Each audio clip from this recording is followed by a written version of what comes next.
আমি আপনি দুনিয়ার মধ্যে কেউ ছিলাম না। আমার আপনার দুনিয়ার মধ্যে কোনো অস্তিত্ব ছিল না। আবার আমি আপনি দুনিয়ার মধ্যে থাকবো, দুনিয়ার মধ্যে সারা জীবন বাঁচবো চলবো এমনটাও নিশ্চয়তা নাই।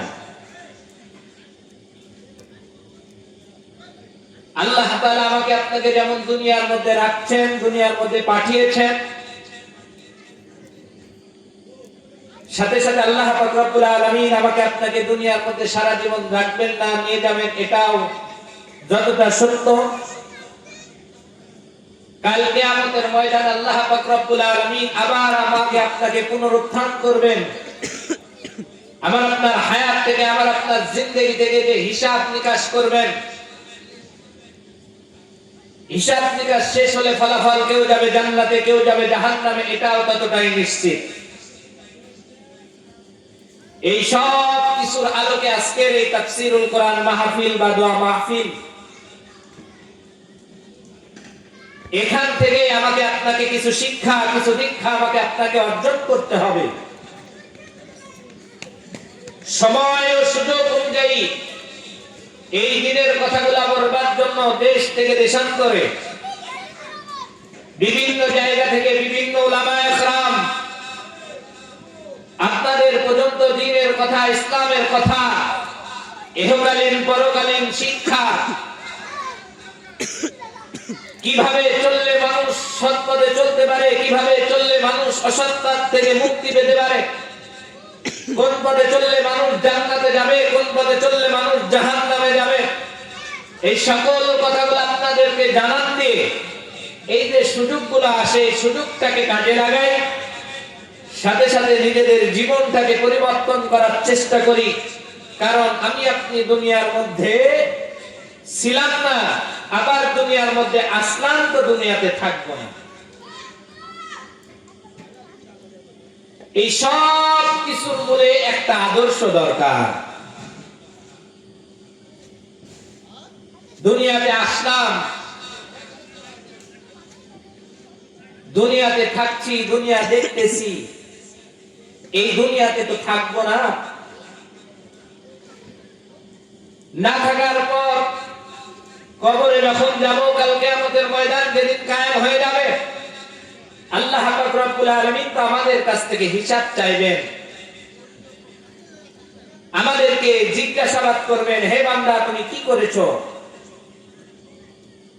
এই সব কিছুর মূলে একজন আদর্শবান ব্যক্তি আমাদেরকে চয়েস করতে হবে। একজন আদর্শবান নেতাকে আমাকে আপনাকে বাঁচতে হবে। আল্লাহ পাক রব্বুল আলামিন তিনি পবিত্র কালামুল্লাহ শরীফে সেই বিষয়ে আল্লাহ তাআলা সুন্দরভাবে বলে দিয়েছেন, এই দুনিয়ার মানুষ সকল, তোমরা যদি আমি আল্লাহ তাআলাকে ভালোবাসতে চাও, যদি আমি আল্লাহ তাআলার আনুগত্য স্বীকার করতে চাও, আমি আল্লাহ তাআলার মহব্বত প্রকাশ করতে চাও, তাহলে এই দুনিয়ার মধ্যে আমি আল্লাহ পাক রব্বুল আলামিন একজন রাসূলকে প্রেরণ করেছি। যে রাসূলের আদর্শ, যে রাসূলের জিন্দেগি যদি তোমার জীবনে বাস্তবায়িত করতে পারো, যে রাসূলের আদর্শ যদি তুমি তোমার পরিবারের মধ্যে বাস্তবায়িত করতে পারো, যে নবীর আদর্শ যদি তুমি তোমার সমাজে মহল্লার মধ্যে বাস্তবায়িত করতে পারো, যে আদর্শ যদি তুমি রাষ্ট্রের মধ্যে বাস্তবায়িত করতে পারো, আল্লাহ তাআলা ব্যক্তি বিশেষ, পরিবার, মহল্লা, সমাজ, দেশ, রাষ্ট্র সবকিছু রহমত দ্বারা ভরপুর করে দেবেন। জোরে বলেন সুবহানাল্লাহ। আর আমার আপনার এই নবীর এক বিন্দু আদর্শ থেকে যদি অমান্য করে নিজেকে পরিচালনা করতে যাও, নবীর আদর্শ বাদ দিয়ে যদি মহল্লা পাড়া নিজের ঘর পরিচালনা করতে যাও, নবীর আদর্শ বাদ দিয়ে যদি দেশ পরিচালনা করতে যাও, নিজে ধ্বংস হবে, পরিবার, পাড়া, মহল্লা, দেশ, সারা জাতি দুনিয়ার মধ্যে ধ্বংস হয়ে যাবে। জোরে বলেন নাউযুবিল্লাহ। এজন্য সম্মানিত আলিম, আল্লাহ পাক রব্বুল আলামিন পবিত্র কালামুল্লাহ শরীফের মধ্যে ইরশাদ করে বলেন, কুল ইন কুনতুম তুহিব্বুনাল্লাহ, কুল ইন কুনতুম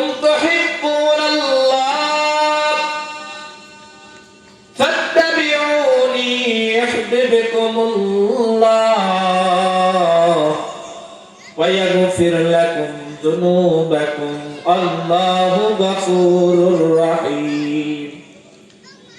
আল্লাহ পাক রব্বুল আলামিন কোরআনুল কারীমের মধ্যে ইরশাদ করেন, হে ঈমানদাররা,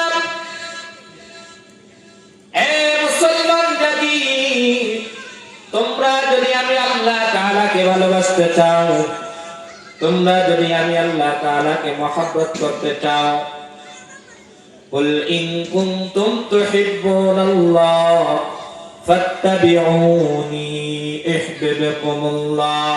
তাহলে আমার নবীর আদর্শ, আমার নবীকে, আমার নবীর সুন্নাতকে ভালোবাসো। আর যদি তোমরা আমি নবীকে ভালোবাসতে পারো,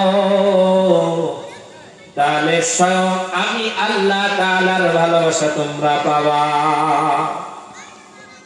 আর যদি তোমরা নবীকে ভালো না বাসতে পারো, তাহলে আমি আল্লাহ তাআলাকে ভালোবাসতে পারবা না।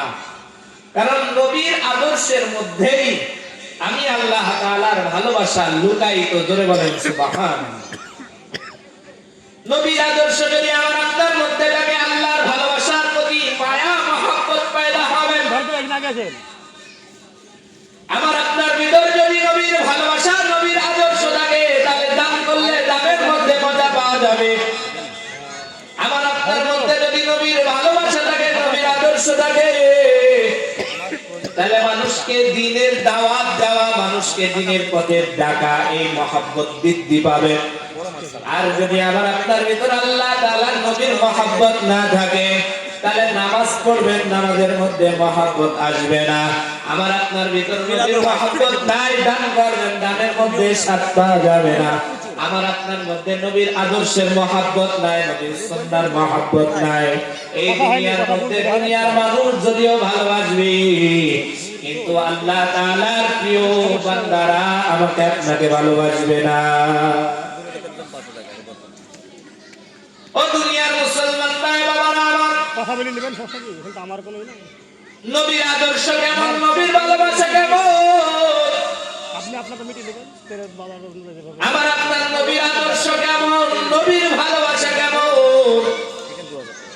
আজ থেকে 1400 বছর পূর্বে যদি আমি আপনি একটু ইতিহাসগুলো ঘাটাঘাটি করি, একটু ঘটনাগুলো যদি উন্মোচন করি, নবীর যুগের ইতিহাসগুলো যদি একটু বইয়ের পাতা থেকে উল্টায়া উল্টায়া দেখি, নবীর ভালোবাসা কেমন, নবীর ভালোবাসার মানুষগুলি কেমন, তাহলে আমরা দেখতে পাবো। জোরে বলেন সুবহানাল্লাহ। 1400 বছর আগে যখন আমার আপনার নবীর ভালোবাসা, নবীর ভালোবাসার ব্যক্তিবর্গের দিকে ইতিহাসগুলো যদি ঘাটাঘাটি করি, আমার আপনার নবীর ভালোবাসা তাদের মধ্যে কেমন ছিল, নবীর আদর্শের প্রতি মহব্বত কেমন ছিল।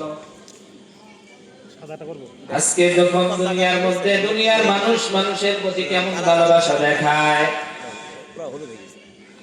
আজকে দুনিয়ার মানুষ দুনিয়ার মানুষকে কেমন ভালোবাসা দেখায়, আজকে দুনিয়ার মানুষ দুনিয়ার মানুষের জন্য যেমন ভালোবাসা দেখায়, 1400 বছর পূর্বে ঠিক এমন ভালোবাসার মানুষও ছিল, এমন ভালোবাসার ব্যক্তিও ছিল। জোরে বলেন সুবহানাল্লাহ। আল্লাহ তাআলার নবীর জামানায় একজন ব্যক্তি ছিল, তুফাইল ইবনে আমর দাউসী রাদিয়াল্লাহু তাআলা, যিনি তখন পর্যন্ত ইসলাম গ্রহণ করে নাই, বেঈমান নাফরমান অবস্থার মধ্যে আছে। মক্কা নগরীর মধ্যে আমার আপনার নবী,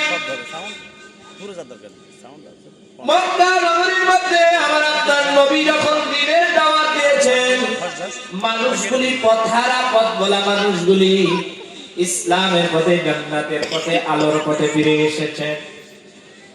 অনেক বড় বড় নেতা, অনেক বড় বড় ব্যক্তিবর্গ তারা ইসলাম গ্রহণ করেছেন, ইসলাম আনয়ন করেছেন। এমন মুহূর্তে আবু জেহেল, উতবা, সাইবা, আবু সুফিয়ান এমন নামধারী কিছু নেতা ইসলাম গ্রহণ করে নাই। আসবে না বললো যে, তবে মক্কা নগরীর পার্শ্ববর্তী এলাকা তুফাইল বিন আমর দাউসী বেঈমান নাফরমান কাফের তখন ইসলাম গ্রহণ করে। তিনি একজন বড় কাব্য ছিলেন, বড় গীতিকার ছিলেন, বড় লেখক ছিলেন, বড় সাহিত্যিক ছিলেন। যার কথা শত শত কাফের শত শত বেঈমান শুনত, শত শত মানুষ তুফাইল বিন আমর দাওসীর কথা মেনে নিত। নবী করিম সাল্লাল্লাহু আলাইহি ওয়াসাল্লামের ওই জামানায় আবু জাহল উতবা সাইবা আবু সুফিয়ান চিন্তা করলো, আজকে যদি তুফাইল বিন আমর দাওসী যদি মুহাম্মাদের কথা শুনে, মুহাম্মাদের কথা যদি শুনে, মুহাম্মাদের যদি আলোচনা যদি তুফাইল বিন আমর দাওসী শুনে, তাহলে তুফাইল বিন আমর দাওসী তো ইসলাম গ্রহণ করবে। শুধু তাই নয়, তার সাথে যতগুলি মানুষ আছে তারা সব ইসলাম গ্রহণ করবে। জোরে বলেন সুবহানাল্লাহ। তুফাইল বিন আমর দাওসীকে দিয়ে আবু জাহল উতবা সাইবা সবাই পেরেশানি। যে একজন ব্যক্তি যদি ঠিক হয়ে যায় তাহলে সমাজের প্রত্যেকটা মানুষ তো মুসলমান হয়ে যাবে, মুহাম্মদুর রাসূলুল্লাহ সাল্লাল্লাহু আলাইহি ওয়াসাল্লামের আদর্শ গ্রহণ করবে। তো কি করা যায়? এই তুফাইল বিন আমর দাওসীকে বাড়িতে গিয়ে নিষেধ করা হোক যে তুমি যেন মুহাম্মদের কোনো কথা না শোনো। ধরে বলেন নাউযুবিল্লাহ। হেদায়েতের মালিক কে? আল্লাহ। হেদায়েতের মালিক কে? আল্লাহ। আল্লাহ তাআলা যদি কাউকে হেদায়েত দান করেন, দুনিয়ার কোন ব্যক্তি ওই হেদায়েতের পথ থেকে এক চুল এক বিন্দু পরিমাণ নড়াতে পারবে না। আর যদি আল্লাহ তাআলা তাকে হেদায়েত না দান করেন, দুনিয়ার কোন ব্যক্তি তাকে হেদায়েতের নিকটে নিয়েও যেতে পারবে না। কারণ হেদায়েতের মালিক একমাত্র আল্লাহ রাব্বুল আলামিন। ধরে বলেন সুবহানাল্লাহ। তুফাইল বিন আমর দাওসী তো আগে কড়া নয়, আবু জাহল উতবা সাইবা দরজা গিয়ে কড়া যখন দাঁড়ালো, তুফাইল বিন আমর দাওসী ঘর থেকে বের হয়ে ঘরের ভিতর থেকে জিজ্ঞাসা করলো, কি ব্যাপার? এত সকাল সকাল কারা আমার ঘরের দুয়ারে এসে কড়া নাই? তুফাইল বিন আমর দাওসীর কথা শোনার পর আবু জাহল উতবা সাইবা সহ আবু সুফিয়ান যারা নেতারা গেছেন, তারা বলে, তুফাইল বিন আমর দাওসী, আমি আবু জাহল সহ উতবা এসেছি, আবু সুফিয়ান এসেছি, তোমার সাথে কিছু আলোচনা আছে। তুফাইল বিন আমর দাওসী তিনি একজন বড় গীতিকার, কাব্য লেখক, সাহিত্যিক মানুষ। তিনি বুঝতে বাকি থাকবেন আজকে সকাল সকাল আবু জেহেলের মতো বড় নেতা মক্কা নগরীর মধ্যে যার বড় প্রভাব, আজকে এই মানুষটা আমার সঙ্গে পরামর্শের জন্য এসেছে, হয়তো বা কোনো বড় বিষয়। আচ্ছা ঠিক আছে। তুফাইল বিন আমর দাওসী ঘরের দরজা খুললেন, আবু জাহল উতবা সাইবাকে ঘরের ভিতর বসার জন্য অনুরোধ করলেন। আমি ধরেন ঈদের 3 দিন আগে থেকে তুফাইল বিন আমর দাওসী জিজ্ঞাসা করলেন, আবু জাহল, আমার তো ঘুম না, এমন কি জরুরি কথা, জরুরি পরামর্শ আমাকে একটু বলো, আমি শুনতে চাই। এমন কি পরামর্শের জন্য এত সকাল সকাল আমার বাড়ির দুয়ারে এসেছো? আবু জাহল জিজ্ঞাসা করলে, হে তুফাইল বিন আমর দাওসী, তুমি কি মুহাম্মদ নামের কোন ব্যক্তির নাম শুনেছ?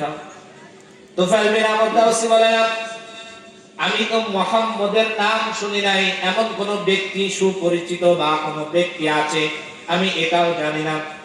কারণ দুনিয়ার মধ্যে যেই ব্যক্তি যাদেরকে চিনে, যেই পথ যেই ব্যক্তি চিনে, সেই পথের প্রতীককে কিন্তু মানুষ চিনে।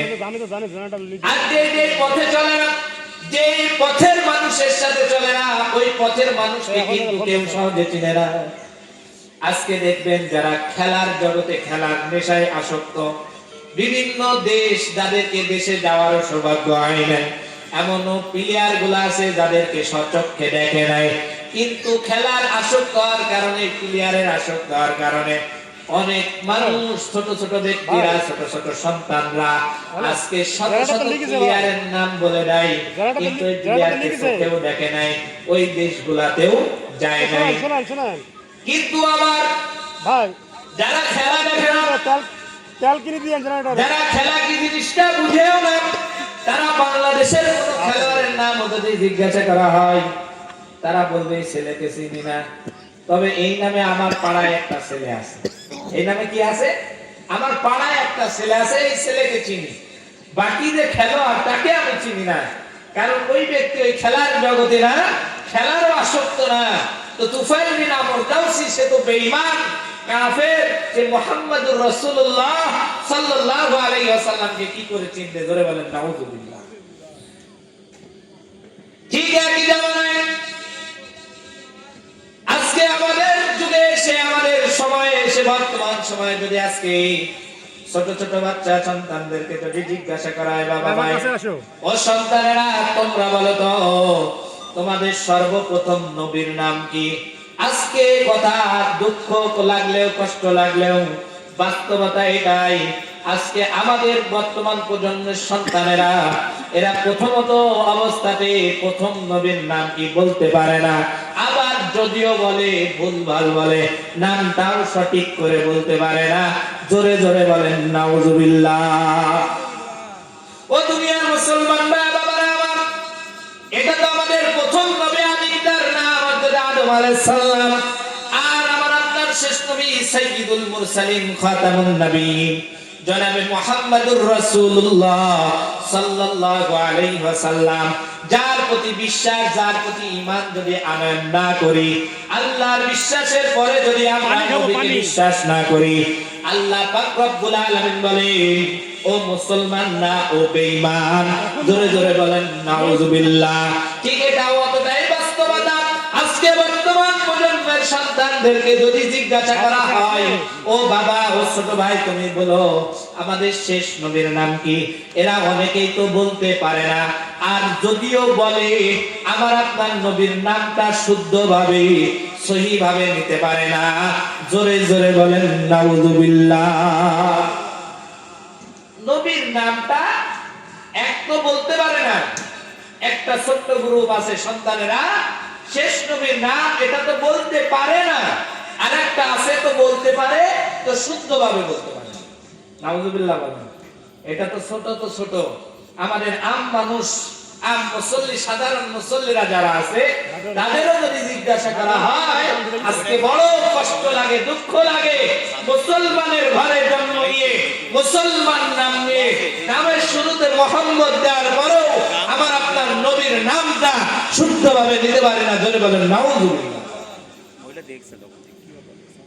ও দুনিয়ার মুসলমান ভাই বাবারা আমার,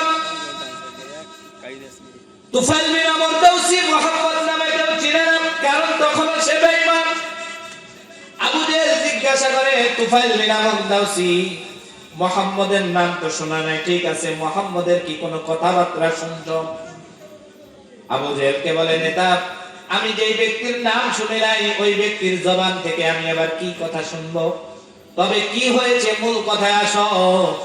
তুফাইল বিন আমর দাউসিকে আবু জেহেল বলে, এ তুফাইল বিন আমর দাউসি, এই মক্কা নগরীর মধ্যে একজন ব্যক্তি আছে, নাম হচ্ছে মুহাম্মদ,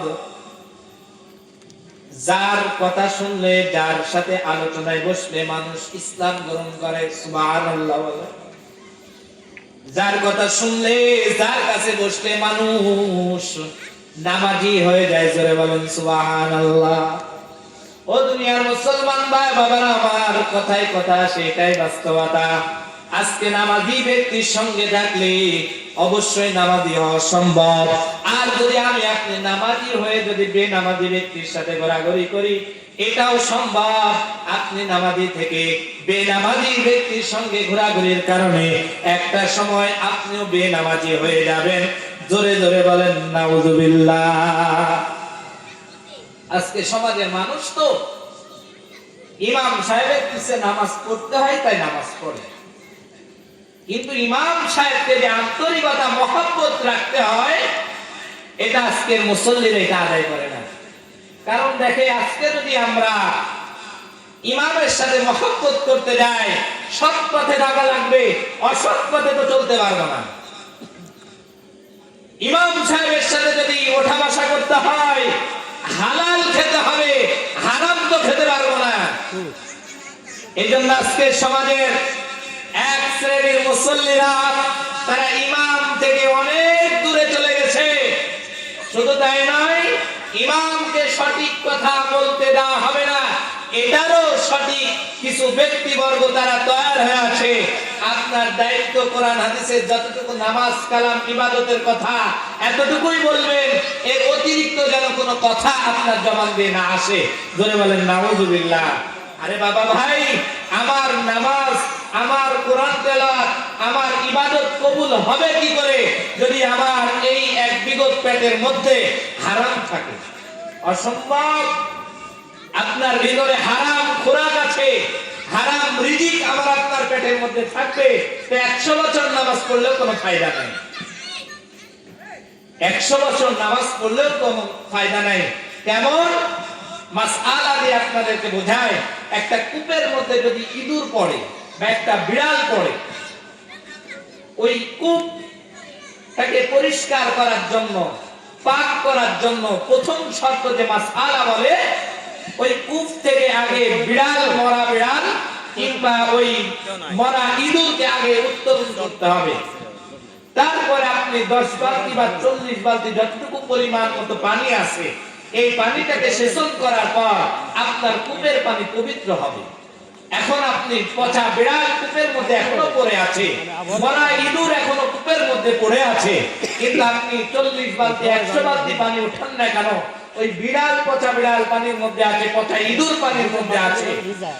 100 বালতি না, 1000 বালতি যদি পানি সেচন করা হয়, আর যদি বিড়াল যদি কূপের মধ্যে থাকে, ইঁদুর যদি কূপের মধ্যে থাকে, ওই ইঁদুর কূপে থাকার কারণে, বিড়াল কূপে থাকার কারণে অপবিত্র থেকে যাবে, আপনার আমার ভিতর হারাম কোন খাবার, হারাম কোন রিজিক ভিতরে প্রবেশ করবে।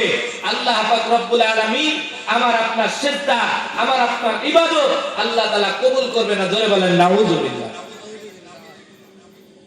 আর যদি আমার আপনার ভিতরটা পরিষ্কার থাকে, আমার আপনার ভিতরটা যদি পাক থাকে, আল্লাহ পাক রব্বুল আলামিন আমার আপনার এক একটা সিজদার বিনিময়ে আল্লাহ তাআলা আমাদের জিন্দেগীর গুনাহ মাফ করে দিবেন। জোরে বলেন সুবহানাল্লাহ।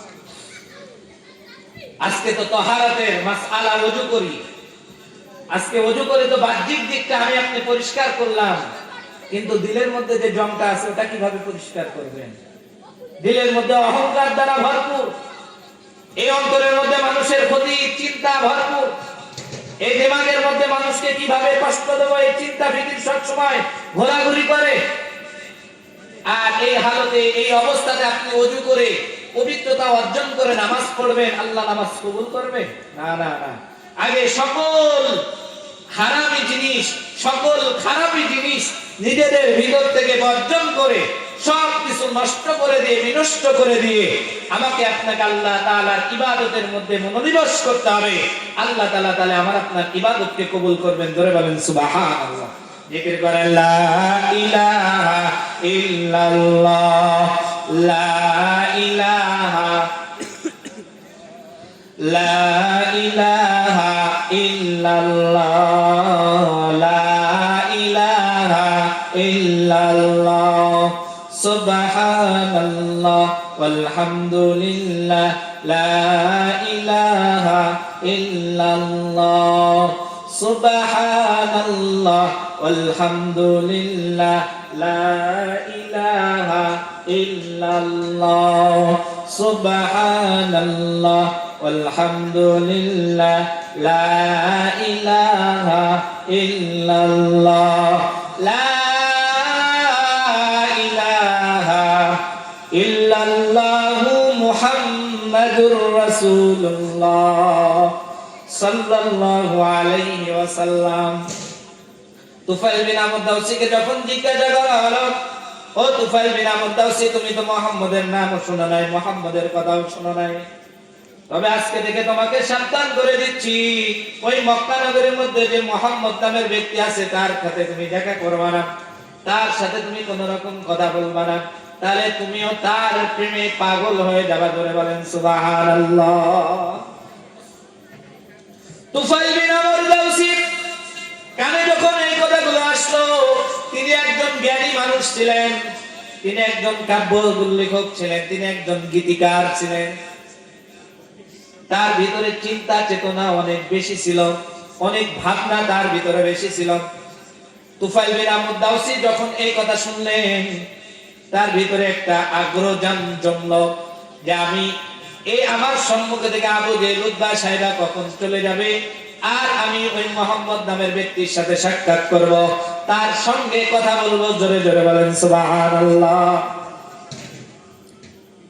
তুফাইল বিন আমর দাউসী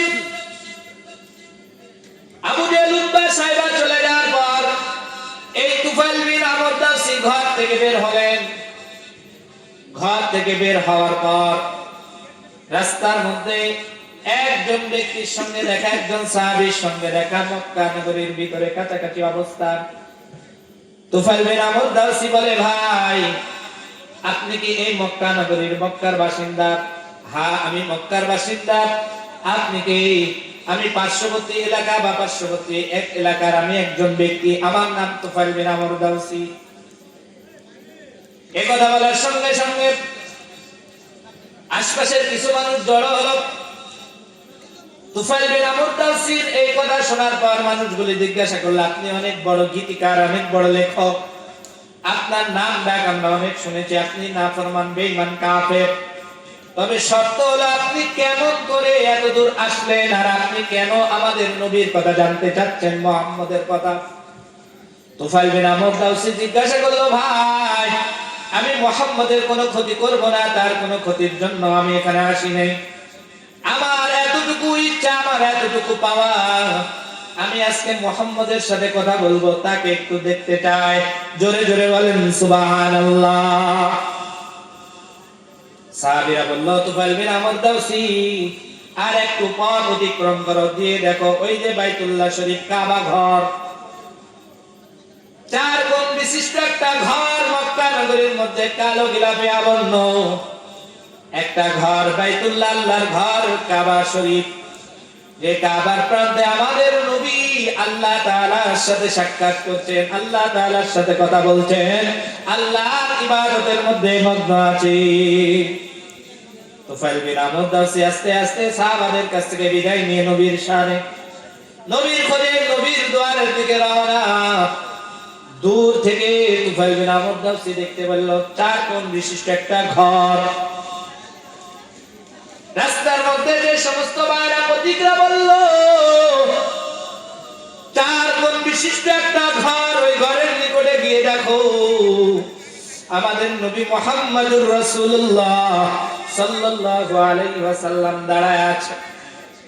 তুফাইল বিন আমর দাউসী কিতাবের মধ্যে উল্লেখ করা হয়েছে, তুফাইল বিন আমর দাউসী বলে, আমি দূর থেকে কাবা ঘর যেমন স্পষ্ট দেখতে পাই, ওই কাবা ঘরের সম্মুখে একজন ব্যক্তি দাঁড়ায় দাঁড়ায় কি যেন পড়ে আর গুনগুন করে শব্দ করে। আমি পিছন দিক থেকে এই নবীকে দেখার পর আমি আশ্চর্য হয়ে গেছি। জোরে জোরে বলেন আলহামদুলিল্লাহ। আমার আপনার নবী দেখতে অনেক সুন্দর ছিল, না ছিল বেশি ফর্সা, না ছিল বেশি কালো শ্যাম বর্ণনা।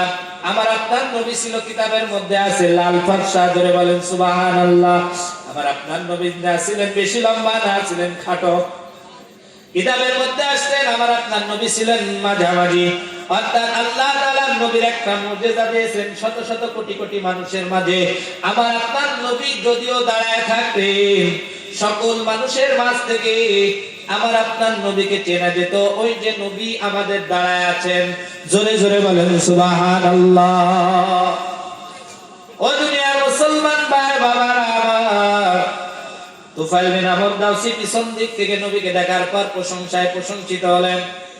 আর এই মুহাম্মদের পিছনের দিক থেকে নবীর বাবরি চুল দেখে, নবীর কাঁধ মোবারক দেখে আসক্ত হয়ে গেল। আর না জানি নবীর চেহারা মোবারক কত সুন্দর। জোরে জোরে বলেন সুবহানাল্লাহ। এজন্য কবি বলেন, গোলাপ নীলাম গাদা নীলাম, নীলাম রজনী গন্ধা, মধুর সুখে মালা গেথেছি সকাল হতে সন্ধ্যা। গোলাপ নীলাম গাদা নীলাম, নীলাম রজনী গন্ধা, মধুর সুখে মালা গেথেছি সকাল হতে সন্ধ্যা। একবার দেখা দাও যদি ও গো কামলিওয়ালা, একবার দেখা দাও যদি স্বপ্নে রাতে হাসি মুখে পরাব তোমায় হাজার ফুলের মালা লা ইলাহা ইল্লাল্লাহ জিকির করেন লা ইলাহা লা ইলাহা ইল্লাল্লাহ লা ইলাহা লা ইলাহা ইল্লাল্লাহু মুহাম্মাদুর রাসূলুল্লাহ সাল্লাল্লাহু আলাইহি ওয়াসাল্লাম।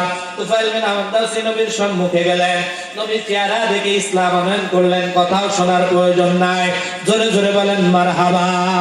নবীর চেহারা কেমন ছিল? নবীর চেহারা আয়েশা সিদ্দিকা রাদিয়াল্লাহু তাআলা আনহা বলেন, সূরা ইউসুফ যখন আয়েশা সিদ্দিকা নামাজ পড়তে তেলাওয়াত করে, সূরা ইউসুফ যখন তেলাওয়াত করতে করতে হইতে আসছে, ইউসুফ আলাইহিস সালামকে জেলখানার মধ্যে আবদ্ধ কিছু নারী নয় যারা ইউসুফ নবীর চেহারা দেখে ফল কেটে গিয়ে হাত কেটে ফেলেছে।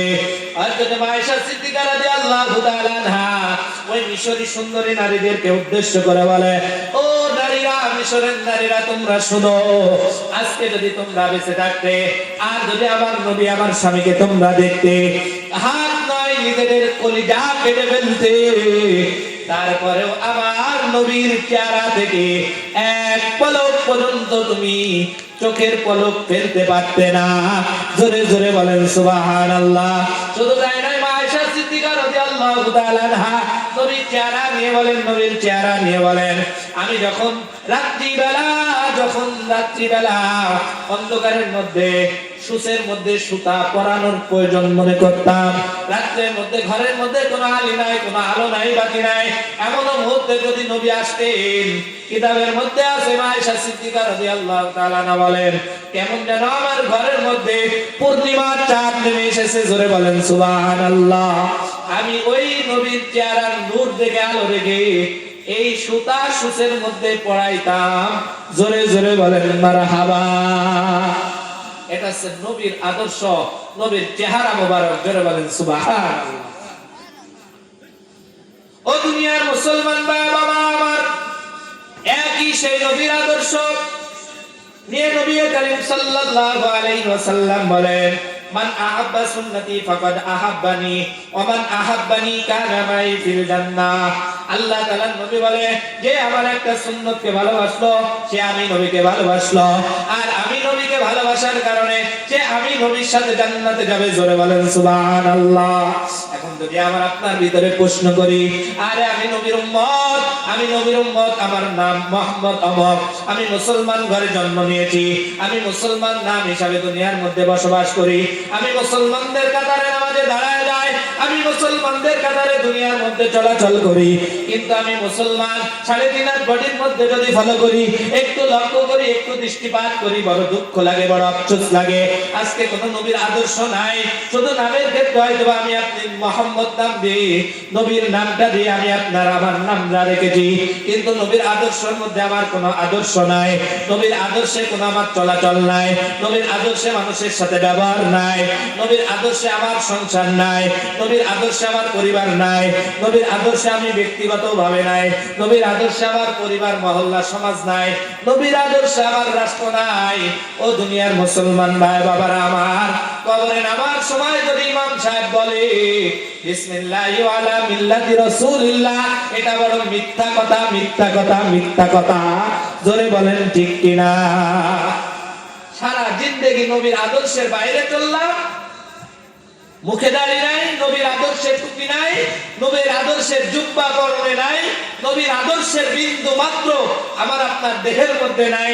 ইমাম সাহেবকে বাধ্যবাধকতা রেখে দিয়েছি, 10,000 টাকা তো বেতন দিয়ে রেখে দিয়েছি, ইমাম সাহেব আমি মারা যাব, কবরে নামার সময় উচ্চ স্বরে বলবা বিসমিল্লাহি ওয়া আলা মিল্লাতি রাসূলিল্লাহ। ধরে বলেন নাউযুবিল্লাহ। কবরে নামানোর সময় বলছি বিসমিল্লাহ আলা মিল্লাতি রাসূলিল্লাহ। আল্লাহ তোমার এই বান্দা মিল্লাতে রাসূল অর্থাৎ রাসূলুল্লাহ সাল্লাল্লাহু আলাইহি ওয়াসাল্লামের আদর্শের উপরে ছিল, আল্লাহ তোমার নবীর আদর্শে এই বান্দাকে রাখছি, অথচ এই বান্দার জিন্দেগি যদি ঘাটাঘাটি করি, খানা খেতে হয় কোন দোয়াটা পড়ে, নবীর সুন্নত মোতাবেক কিভাবে খানা খেতে হয় এতটুকু জানে না। জোরে বলেন নাউজুবিল্লাহ। আজকে এক একটা সমাজের মধ্যে মাদ্রাসার ছাত্র, মাদ্রাসার এই সমস্ত শিক্ষকেরা, মসজিদের ইমাম সাহেবরা ব্যতীত আজকে যদি আম জনতার কাতারের মধ্যে যায়, 100-র মধ্যে 95% মানুষকে যদি জিজ্ঞাসা করা হয়, বাবা ভাই বলেন তো খানা খাওয়ার শুরুতে কোন দোয়াটা পড়তে হয়? বলেন তো বাবা ভাই, ঘুমানোর সময় সারাদিন তো ক্লান্ত, দুনিয়ার কাজ কর্ম করতে করতে আল্লাহ একটা সুন্দর মুহূর্ত দিয়েছেন রেস্ট নেওয়ার জন্য, এই সময়টা কোন দোয়া পড়ে ঘুমাতে হয়? আমরা সহজ শর্টকাট জানি, হুজুর সমস্যা কোথায়? বিসমিল্লাহ বললেই তো হয়ে যায়। হ্যাঁ, বিসমিল্লাহ, যে কোনো ভালো কাজের শুরুতে বিসমিল্লাহ। তাহলে আমিও বলবো আজকে যখন তুমি মারা যাবা, ইমাম সাহেবকে বলবা বিসমিল্লাহ ওয়া আলা মিল্লাতি রাসূলিল্লাহ, এই অংশ বাদ দিয়ে শুধু বিসমিল্লাহ বলে কবরে নামাবে। আলা মিল্লাতি রাসূলিল্লাহ বলার দরকার নাই। বাবা ভাই বিসমিল্লাহ বলছি অবশ্যই, এটা ভালো, কিন্তু খানা খাওয়ার শুরুতে আরেকটু অতিরিক্ত দোয়া ওর সাথে আছে, বিসমিল্লাহি ওয়া আলা বারাকাতিল্লাহ। জোরে বলেন সুবহানাল্লাহ। এই দোয়া পড়ে আল্লাহর প্রতি বিশ্বাস রেখে অল্প খাবেন, সন্তুষ্ট হয়ে যাবে পেট সন্তুষ্ট হয়ে যাবে। আর যদি আমার আপনার ভিতরে নবীর সুন্নাহ, নবীর আদর্শ না থাকে, এই পেটের মধ্যে সারা দুনিয়াকে প্রবেশ করালেও, কোটি কোটি টাকার মালিক হলেও এই মানুষগুলোর এই দুনিয়া ভরবে না, পেট ভরবে না, কারণ এই ব্যক্তির ভিতর নবীর আদর্শের কোনো নামগন্ধ নাই। জোরে বলেন নাউজুবিল্লাহ। আজকে প্রত্যেকটা উলামা ইকরাম সহ মসজিদের ইমাম মুয়াজ্জিন এদের পিছনে ঘাটেন, এদের কিচ্ছু নাই, সম্পদ আহামরি অনেক কিচ্ছু নাই, শুধু একটু নবীর আদর্শ আছে, নবীর ভালোবাসা আছে, যার কারণে মসজিদে আযান দিয়ে মুয়াজ্জিন সাহেব মাসে 3000 টাকা বেতন পায়, মসজিদে ইমাম সাহেব 5 ওয়াক্ত নামাজ পড়ায়া 7000 টাকা বেতন পায়, খতিব সাহেব 4 জুম্মা পড়ে 3 থেকে 4000 টাকা বেতন পায়, তার চলাচল, তার খাওয়া দাওয়া আল্লাহ তাআলা বরকতপূর্ণ করেছেন। জোরে বলেন সুবহানাল্লাহ। কারণ এই ব্যক্তিরা পড়ে বিসমিল্লাহি ওয়া আলা বারাকাতিল্লাহ, আল্লাহ আমি যতটুকু অর্জন করেছি, যা খাচ্ছি, আল্লাহ এর মধ্যে বরকত দান করো। জোরে বলেন সুবহানাল্লাহ। আর এর ব্যতীত যত মানুষকে আমরা দুনিয়ার মধ্যে দেখলাম, কোটি কোটি টাকা নয়, শত শত হাজার কোটি টাকা মালিক হওয়ার পরেও তাদের আক্ষেপ, আহারে এখনো কিছু করতে পারলাম না। জোরে বলেন নাউজুবিল্লাহ। ওরা সারা দুনিয়ার মধ্যে সারা জিন্দেগি পাবে, সারা দুনিয়ার এই দুনিয়ার মধ্যে সারা জিন্দেগির হায়াত পাবে, তারপরেও এদের খোদা, এদের পেটের জ্বালা নিবারণ হবে না, কারণ এরা নবীর আদর্শের বাইরে। জোরে বলেন নাউজুবিল্লাহ।